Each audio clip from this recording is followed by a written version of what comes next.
ये भौतिक संसार हम सब के लिए कुछ इस तरह से डिज़ाइन किया गया है कि इस संसार से हमें अगर कुछ मिले या अगर हमें कुछ न मिले, दोनों ही परिस्थिति में हम फ्रस्ट्रेट रहते हैं।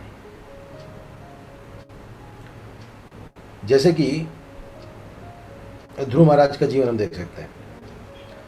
ध्रुव महाराज ने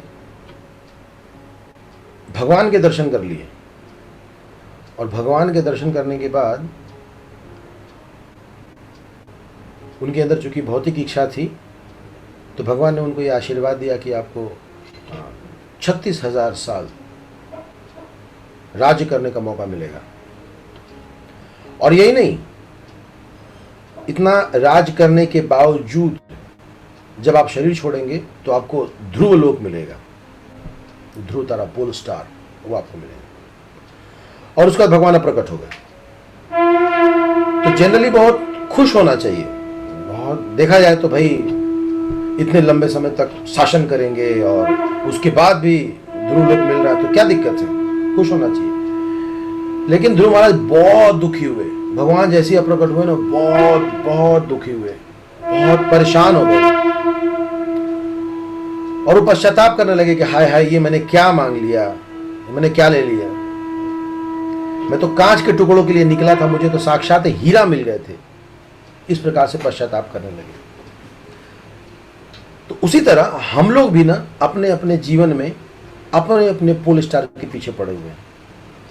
हर किसी ने अपना एक पोल स्टार बना रखा है और उसको लग रहा है कि मुझे ये पोल स्टार मिल जाएगा ना, मैं बहुत सुखी होऊंगा। क्या क्या सुखी होंगे हम, क्या कर लेंगे। ध्रुव तारा तो नहीं मिलने वाला, इतना तो मैं पक्का बता सकता हूं। मतलब हो सकता है कुछ महान वैष्णव हो जो उससे आगे बढ़ जाए, पर ध्रुव तारा अपने आप में बहुत है। पूरा संसार उसके चक्कर काटता है, पूरा संसार। ऐसा लोग मिला, पूरा संसार चक्कर काटता है, उसके बावजूद भी वो असंतुष्ट है। और हम लगता है कि जो हमने कुछ चीज़ें लेकर अपने मन में बैठा रखा है कि बस ये चीज़ें प्राप्त हो जाए हम सुखी हो जाएंगे, ऐसा नहीं होने वाला। तो हर किसी के मन में अपनी अपनी एक भ्रांति बनी हुई है और ये भ्रांति उत्पन्न होती है इस भौतिक संसार के कल्मश से। जो हमें मिल जाए तो भी दुखी रहेंगे और नहीं मिलने से तो वैसे ही परेशान है। इसलिए इन डिजायर्स का हमें ध्यान रखना चाहिए, भौतिक इच्छाओं का ध्यान रखना चाहिए। हम वो नहीं हैं जो हम अपने आप को समझ करके बैठे हैं।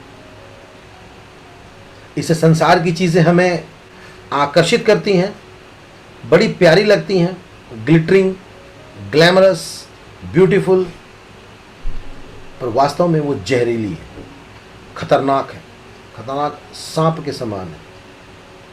तो जैसे इन भौतिक चीज़ों की भोगने की इच्छा हमारे अंदर से चली जाती है, तो अगर कुछ बचता है तो वह सिर्फ शुद्ध नाम, हरि नाम।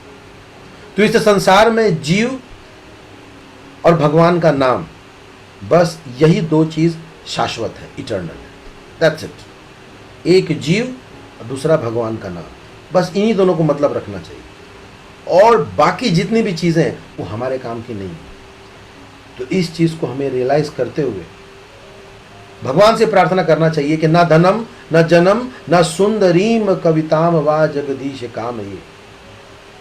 और ये प्रार्थना करना चाहिए कि मम जन्मनि जन्मनीश्वरे भवताद भक्ति हेतुकी त्वयि।